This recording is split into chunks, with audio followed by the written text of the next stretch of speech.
तो आज हम बात कर रहे हैं एंड्रयू मैथ्यूज की उस किताब की जो दुनिया भर में मशहूर है, फॉलो योर हार्ट। लाखों कॉपीज, 23 से ज़्यादा भाषाएं, मतलब इसमें कुछ तो खास है ही। हाँ बिल्कुल, और शायद इसकी खासियत है इसका बहुत ही सरल और मज़ेदार अंदाज। जीवन और काम में उद्देश्य खोजने जैसी गहरी बातें भी एंड्रयू मैथ्यूज बहुत आसानी से समझा देते हैं। तो आज हम यही कोशिश करेंगे इस किताब के पन्नों से कुछ सबसे असरदार विचार निकालने की। किताब का जो मूल मंत्र है, खुश रहना है तो अपने दिल की सुनो।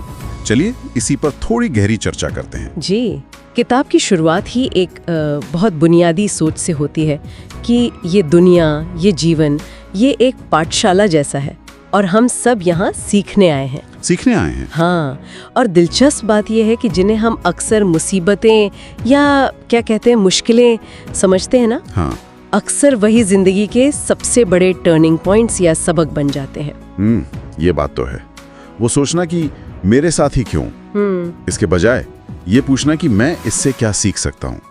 लेकिन ये नजरिया बदलना आसान नहीं होता होगा, है ना, खासकर मुश्किल हालात में। बिल्कुल नहीं होता। किताब में वो किसान वाली कहानी है ना जी, जिसका घोड़ा भाग जाता है। हाँ हाँ बिल्कुल। तो तुरंत पता नहीं चलता कि ये अच्छा हुआ या बुरा। सही कहा। और इसी से जुड़ा एक और बहुत शक्तिशाली विचार है हमारे विश्वासों का। विश्वास कैसे? किताब कहती है कि हमारा जीवन काफी हद तक हमारे अपने विश्वासों का ही आईना होता है। हम जो सच मानते हैं ना, अच्छा, वही हकीकत बनके हमारे सामने आ जाता है। जैसे वो बैराकूडा मछली का उदाहरण है इसमें। ओह हाँ, वो वाला कांच की दीवार। हाँ, कांच की दीवार से बार बार टकराने के बाद वो मान लेती है कि वो पार जा ही नहीं सकती। फिर दीवार हटा भी दो, वो कोशिश ही नहीं करती। मान लिया बस। बाप रे। तो मतलब हमारी असली सीमाएं बाहर कम, हमारे दिमाग में ज्यादा है। यस। ये तो बहुत बड़ी बात है ना। हाँ बिल्कुल। अगर हम ये सोचते रहे हैं कि काम तो उबाऊ ही होता है, या अरे पैसे कमाना तो बहुत मुश्किल है, तो क्या हम अनजाने में वही सच बना लेते हैं? काफी हद तक हाँ। हम वैसी ही परिस्थितियां अट्रैक्ट करते हैं या बना लेते हैं जो हमारे विश्वास को सही साबित करें। तो अपने विश्वासों को समझना और बदलना ये बहुत जरूरी है। तो विश्वास हकीकत बनाते हैं, और फिर ये भी है कि हम ध्यान कहाँ लगाते हैं। एग्जैक्टली। एक और महत्वपूर्ण नियम, आप जिस चीज पर ध्यान केंद्रित करते हैं वो चीज बढ़ती है। अच्छा। अगर हम अपनी समस्याओं पर ही सोचते रहेंगे तो वो और बड़ी लगेंगी, और अगर समाधानों पर ध्यान देंगे तो समाधान मिलेंगे, तो रास्ते दिखेंगे, समाधान मिलेंगे। और इसी से जुड़ा एक और काफी दिलचस्प पॉइंट है अनासक्ति का, अटैचमेंट का। किताब कहती है कि किसी चीज से बहुत ज्यादा चिपक जाना या उसके लिए बहुत उतावला होना, हाँ, उसे हमसे दूर कर देता है। ये अनासक्ति वाली बात थोड़ी कंफ्यूजिंग है। क्या मतलब है इसका कि हमें परवाह नहीं करनी चाहिए? नहीं, परवाह करना नहीं। अनासक्ति का मतलब है उस नतीजे से, उस आउटकम से बहुत ज्यादा जुड़ना नहीं। मतलब हताशा की हद तक उसके पीछे नहीं पड़ना। अच्छा। थोड़ा सहज होकर कोशिश करना। आपने देखा होगा अक्सर जब हम किसी चीज के लिए बहुत बेचैन होते हैं, बहुत डेस्परेट होते हैं, हाँ, वो चीज हाथ नहीं आती, और जैसे ही हम थोड़ा सा रिलैक्स करते हैं, थोड़ा डिटैच होते हैं, चीजें अपने आप होने लगती हैं। तो जरूरत से ज्यादा तनाव या चिपके रहना ही रुकावट बन जाता है। ओके।